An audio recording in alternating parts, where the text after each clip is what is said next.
Mga kapatid, magandang umaga. Ian Suyo ng News 5. Nandito tayo ngayon sa loob ng Pasig City Hall kung saan nakatakdang i-arraign o basahan ng sakdal si Pastor Apollo Kibuloy. At nandito na nga, nakaabang ang ilang mga miyembro ng media at ilang mga miyembro ng kapulisan.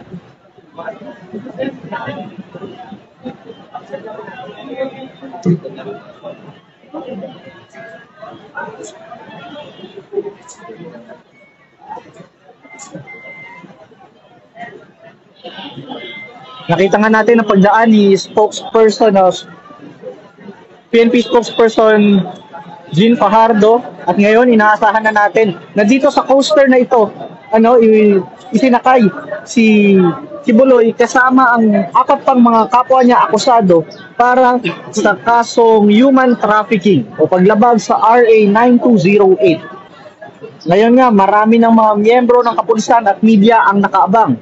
Bandang 7:18 ng umaga, noong nilabas sa PNP Custodial Facility sa Camp Crame si Kibuloy. Sakay nga sila ng dalawang coaster, possibly isang para sa lalaki at isang para sa babae, yung sakay or yung pinagsakyan sa kanila. 7:18 tayo, umabot din tayo ng kulang-kulang 20 minutes na travel time bago na idala dito sa Pasig City Hall si Kibuloy.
Si Atty. Lopez.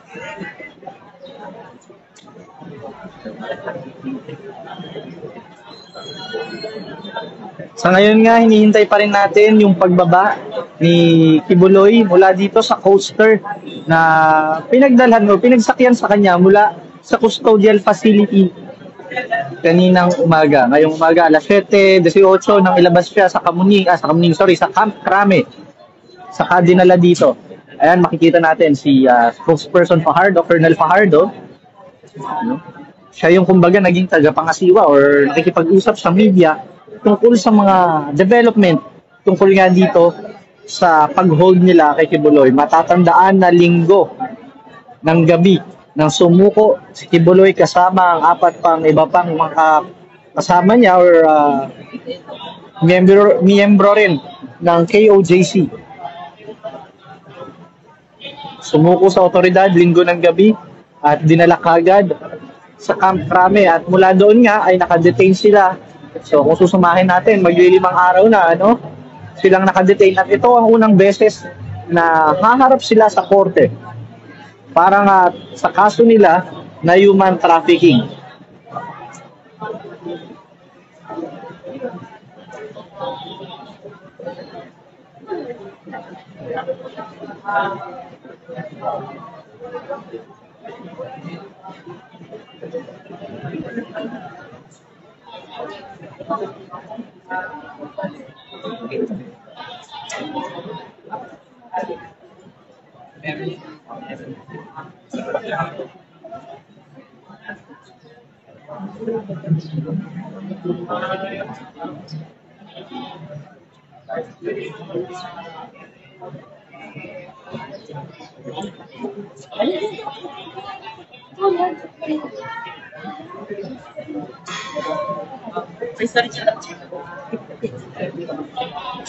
So ayan na.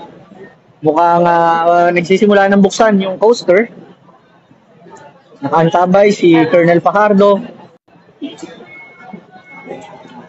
Pinapaatras yung coaster para sa pagpasok o paglabas pala ni Pastor Kibuloy. Magsisimula nga ang arraignment na katakdayan alas 8:30 in punto. Hindi natin alam kung mag-start ba ng maaga o mag-start ng on time. Pero ang mahalaga, nakarating na sila rito.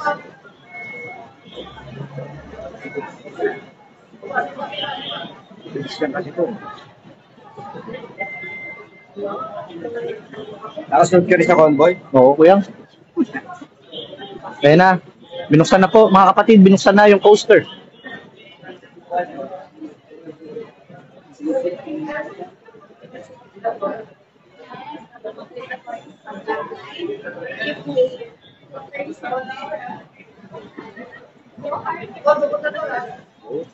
At makikita nga natin, ayan na si Pastor Kibuloy na balot, nakasuot ng helmet at ng bulletproof vest at ng hoodie habang pinapasok sa loob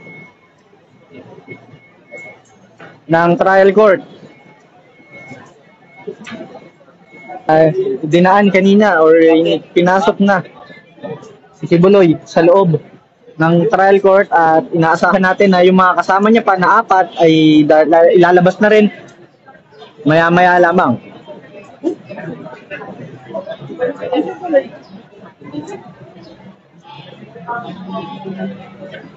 Sa ngayon nga, mahigpit ang seguridad ng ating mga kapulisan. May mga miyembro rin ng Pasig LGU at BFP na nakabantay sa perimeter nitong Pasig RTC para siguraduhin na walang magiging gusot ang pagdala at ang proseso ng arraignment maging ang paghatid o pagbalik mamaya kay Apollo Kibuloy sa kanyang custodial facility sa Camp Crame.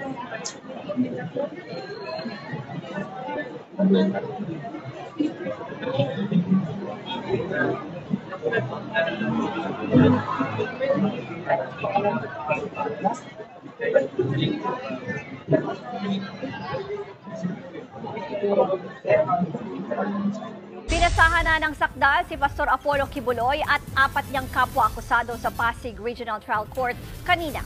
Para yan sa kasong qualified human trafficking na non-bailable o hindi mapapiyansahan.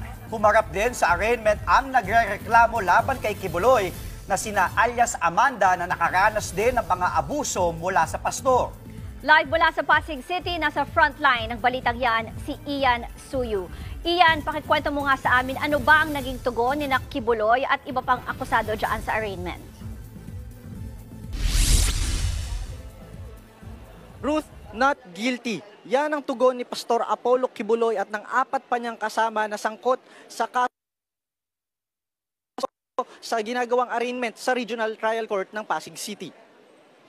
Kaya sa ngayon nga, inaasahan natin na anumang oras mula ngayon, posibleng lumabas na si Pastor Kibuloy kasama ng mga escort ng PNP. At bukod sa kanya, ang mga kapwa-akusado niya na sina Jacqueline Roy, Ingrid Canada, Crescente Canada at Sylvia Semañez ang kasama niya sa loob ng korte. Personal na dumalo sa arraignment ang complainant na si alias Amanda. Dati nang humarap si Amanda sa pagdinig ng Senado kung saan idinetalye niya kung paano siya pinilit na makipagtalik kay Kibuloy. Samantala, naging mahigpit naman ang seguridad kanina sa pag-alis ni Kibuloy mula sa PNP Custodial Center kung saan sila nakadetain. Pagdating nila sa Pasig RTC at pagbaba ng coaster, makikitang nakasuot ng Kevlar helmet, bulletproof vest at nakaposas si Kibuloy. Pinalilibutan din sila ng mga pulis. Ito ang unang beses na humarap sa korte ang pastor matapos mapasa kamay ng mga otoridad noong linggo.